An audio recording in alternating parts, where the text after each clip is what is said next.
আমরা যারা বিদেশে থাকি, একটা বিষয় আমার মনে হয় আপনারা সবাই রিলেট করতে পারবেন।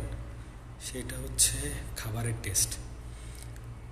খাবারের টেস্ট যে যে দেশেরই হন, আমার মনে হয় ঘরের যেই খাবার, ওই খাবারের মতো স্বাদ পৃথিবীতে কোথাও আর পাওয়া যায় কিনা এটা সন্দেহ। ওই ভাত, রুটি, মাংস, মাছ, হ্যাঁ, ডিম, যাই খাই না কেন, বাংলাদেশেও আপন দেশেও খাইতাম, এখানেও খাই, কিন্তু আমার মনে হয় খাবারের মধ্যে টেস্ট নাই।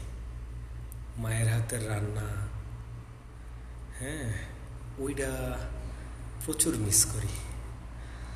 মায়ের হাতের রান্নাটা মনে হয় একটু ভিন্ন রকম জিনিস, যেটা খাবারের মধ্যে নাই, ভিন্ন রকম একটা কিছু।